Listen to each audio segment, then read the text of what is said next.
سر میں ینگ وکلا کے حوالے سے بھی آپ سے ضرور پوچھنا چاہوں گا. جو ینگ وکلا ہیں ہر وہ بار پولیٹکس کا کانٹیسٹنٹ ظاہر ہے اس کا بہترین ہتھیار بھی ہوتا ہے. ظاہر ہے وہ سوشل میڈیا کمپینس چلانے کی بات ہو یا جو جدید طور کی کمپینس ہے وہ چلا رہے ہوتے ہیں اور ہر وہ چیز کر رہے ہوتے ہیں اپنے سینئر کے لیے. یا اگر بار پولیٹکس کو ہم سائڈ پر بھی رکھیں تو سینئر کے پیچھے جو ینگ وکلا ہیں بہت سارا کام کر رہے ہوتے ہیں. ان کی ٹائمنگ بھی فکس نہیں ہوتی, یعنی کہ اگر وہ 9 بجے 8:30 بجے کورٹ میں آ رہے ہیں تو وہ 9-10 بجے واپس جا رہے ہوں گے, کہیں سے 8 بجے جا رہے ہوں گے, کہیں سے 7 بجے جا رہے ہوں گے. لیکن ان وکلا کی فائنینشیل اسٹیبلٹی کے لیے, کیونکہ بہت سارے وکلا جو ہیں کشمور سے, شکارپور سے, لاڑکانہ سے, رانی پور سے, حیدرآباد سے یہاں آ رہے ہوتے ہیں کراچی میں کہ بھائی ہمیں یہاں پر پریکٹس اچھی ملے گی. لیکن یہاں آ کر ظاہر ہے ان کو کرائے کے گھر پر بھی رہنا ہے اور ساری چیزیں دیکھنی ہوتی ہیں. لیکن ان کی جو سینئر جو ان کو پے کر رہے ہوتے ہیں 15,000, 20,000, 25,000, تو اس سے کس طرح یہ چیز بہتر ہو سکتی ہے؟ اور آپ کیونکہ پریزیڈنٹ ہے Sindh high court bar association کے, تو عملی اقدام آپ نے کیا لیے ہیں اس کے لیے؟ دیکھیں,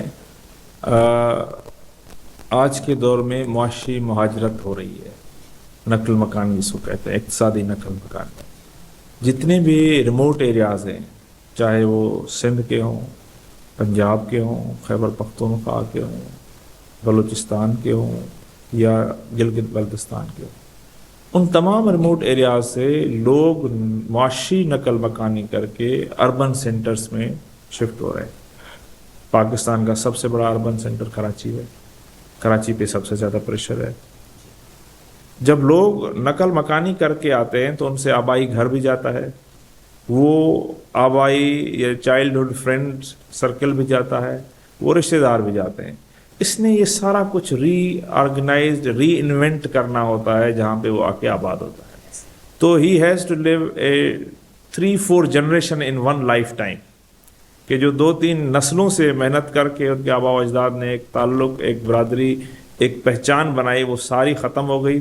اب آپ نے خود وہ پہچان بھی بنانی ہے, اپنا گھر بھی بنانا ہے, اپنے دوست بھی اکٹھے کرنے ہیں, اچھے برے کی تمیز کر کے برے سے گریز بھی کرنا ہے اور اچھے کی ترغیب بھی دینی ہے, اور پھر مالی طور پہ کم سے کم سفید پوشی والی زندگی جینے کی بھی کوشش کرنی ہے.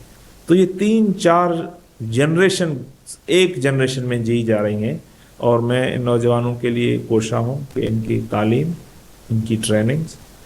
یہ ہاؤسنگ سوسائٹی کس لیے بن رہی ہے؟